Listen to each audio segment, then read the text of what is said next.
ఇందులో ఇన్నేళ్ళు డ్రగ్స్ కేసులో లేకపోతే డ్రగ్స్తో లింక్స్ ఉన్నాయి అనే మనిషితో రాజ్ తరుణ్ సహజీవనం చేసినప్పుడు అతను కూడా కొద్దో గొప్ప ఉండుంటాయా, అతను తెలియకుండా ఇది అవుతుందా అని మధ్యలో వచ్చే కొంతమంది సో కాల్డ్ అంటే అనలిస్ట్ కావచ్చు, వాళ్ళు లావణ్య బిహాఫ్ మీద ప్రశ్నిస్తున్నారు.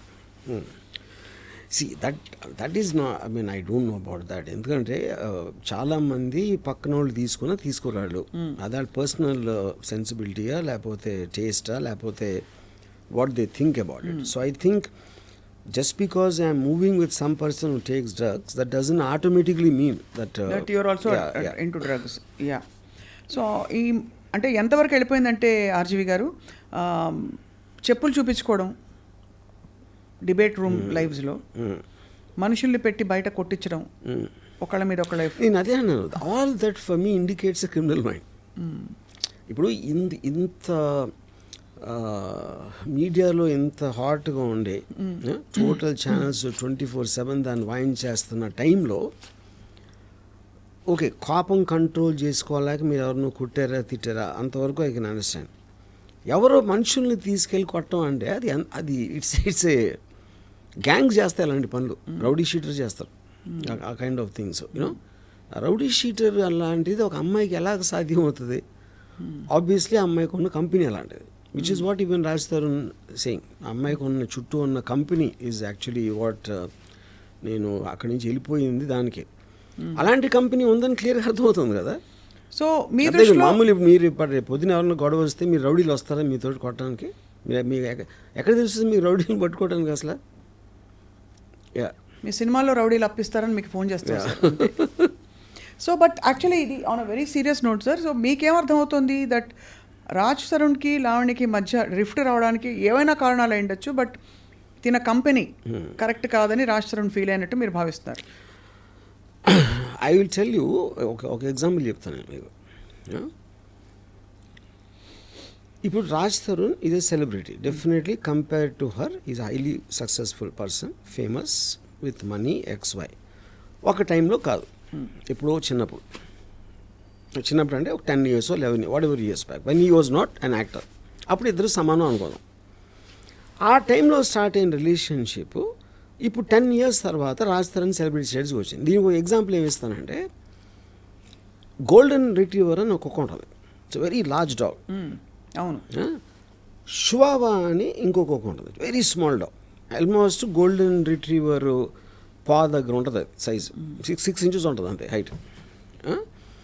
నేను ఒకళ్ళ ఇంటికి మా ఫ్రెండ్ ఇంటికి వెళ్తే అక్కడ ఆడి దగ్గర 2 ఉన్నాయి. వాడు అది షువావా మాట్లాడితే అని అని దాన్ని వాయించేస్తుంది. ఇది ఇలా గోల్డెన్ రిట్రీవర్ని, అదేమో ఇలా కొంచెం ఇలా అణిగిమణిగి ఉంటుంది గోల్డెన్ రిట్రీవర్. అది చాలా విచిత్రంగా అనిపించింది నాకు. సో నేను అప్పుడు ఆయన అడిగాను ఓనర్ని, ఏంటది అంటే, సరే ఇప్పుడు ఈ 2 చిన్నగా ఉన్నప్పుడు ఒకే సైజు ఉన్నాయి పుట్టినప్పుడు, అవి పెరిగినప్పుడు ఇది ఎంత అయిపోయింది. ఓకే, ఇది ఎంత అయిపోయేసరికి ఇప్పుడు చివావా మాటికి అది దీనికన్నా పెద్దగా ఉంది, దానికి ఎక్కువ బలం ఉందని గుర్తు రాకుండా మాటి కరుస్తూ ఉంటుంది దాన్ని. గోల్డెన్ రిట్రీవర్కి ఆ థాట్ రాకూడదు. I think Lavanya is a Chihuahua and this guy is a golden retriever. ఏదే అనాలజీలో ఇన్ కంపారిటివ్ ఆస్పెక్ట్ ఆ కాంటెక్స్లో.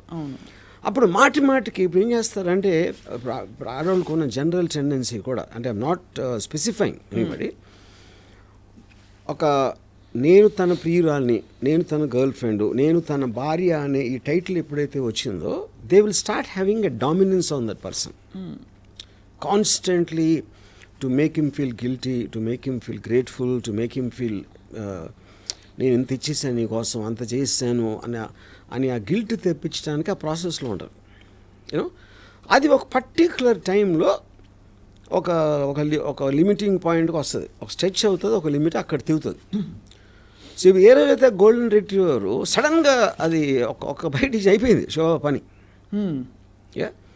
సో ఇప్పుడు మీరు అదే ఆ సెన్స్ ఆఫ్ రైటియస్నెస్ తోటి నన్ను వదిలేసి ఇంకొక అమ్మాయి దగ్గరికి వెళ్ళాడు అంటే, she is trying to garner public sympathy, which is the reason మీడియాకి రావటం, పోలీస్ కంప్లైంట్ చేయటం అనేది అది పాయింట్.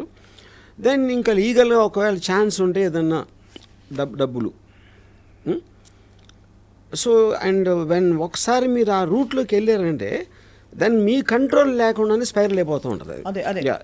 అంటే మీరు అది పర్ఫెక్ట్గా చెప్పారు. Yeah. ఎలా అయితే మీరు మాఫియా సినిమాలు తీశారు కాబట్టి అందులోకి వెళ్ళాక యాక్షన్ రియాక్షన్ ఉంటుంది yeah correct and self preservation. Correct So, ఈ recording లో- కీప్ ఆన్ డెవలపింగ్ అది మీ కంట్రోల్ కూడా ఉంది ఇంకా స్క్రిప్ట్ దాని తర్వాత. అదే అంటిల్ కదా కరెక్ట్.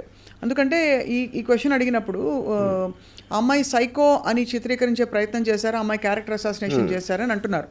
బట్ ఫ్రాంక్లీ తను ఎవిడెన్సెస్ బయట పెట్టడం, గొంతెత్తి ప్రశ్నించడం, ఇవన్నీ కూడా తన్ని సైకో అని చిత్రీకరించడానికి ఒక దారి తీసాయి. సో ఇప్పుడు నా బేసిక్ పాయింట్ ఏంటంటే కామన్ సెన్స్ టెల్స్ మీ ఇప్పుడు ఎమోషనల్ లాస్ ఆఫ్ కంట్రోల్ అనేది is one of the prime causes for psychopathic behaviour. You know ఇప్పుడు ఒక పర్టికులర్ చేపులో అమ్మాయి ఉమ్ములూసి కొట్టేసి ఏదో లాంగ్వేజ్ మాట్లాడేసి దానికన్నా ఎక్కువ ఒక దెయ్యం పట్టినగా అరుస్తుంది. యూనో నాకు ఫ్రాంక్గా నేను ఎగ్జార్సిస్ట్ సినిమా చూసినప్పుడు కూడా అంత భయపడాల వాయిస్ నోట్ విన్నాక. అంటే that shows extraordinary absolute loss of control over your emotion or extraordinary acting to scare the other person. And you are saying no matter how much the other person would have Ah. Hurt you are betrayed you, అలాంటి loss of control మనకు ఉండకూడదు అంటారు. అలా ఉంది అంటే psychopathic అంటారు. నేను చాలా మంది అబ్లడ్గా ఉంటారు. It's not like you I mean men and women fight and all that. కానీ the point in the creative ఇప్పుడు when she talked about his mother or X or Y, I don't even want to say those things you know. అలాంటి language ఆ tone is also important. No అవును. ఇప్పుడు ఒక అమ్మాయి add అవటం లేకపోతే గబుక్కుని చెంప మీద కొట్టడం, అవి మొహం మీద ఉమ్ములూసేసి అలాంటి మాటలు మాట్లాడి కొట్టేసి అన్ని, I think that is a very bizarre behaviour.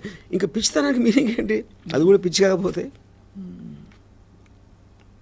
కాబట్టి పరిస్థితులు ఎలా ఉన్నా మనం పిచ్చికి తెచ్చుకోకూడదు, మనం కంట్రోల్ కోల్పోకూడదు అంటున్నారు. సో దట్ ఇస్ అలా కోల్పోయామంటేనే పిచ్చి అని అర్థం. కాదు మీకు ఎమోషనల్ లాస్ ఆఫ్ కంట్రోల్. ఇప్పుడు ఎమోషన్స్ని కంట్రోల్ చేసి ఒక పద్ధతి ప్రకారం చేయటం అనేది which is generally known as civil behaviour.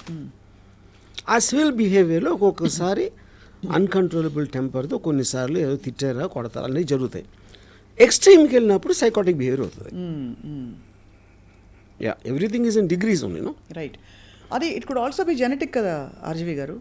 No maybe అదే I think she's clear cut case of histrionic personality disorder. మీరు దాంట్లో దానికి ఉన్న డెఫినేషన్ చూస్తే exactly it will suit her. She needs psychiatric treatment. Histrionic personality disorder అనేది మీ assessment based on what you have seen? Yeah, based on me talking to some experts in that, and yeah.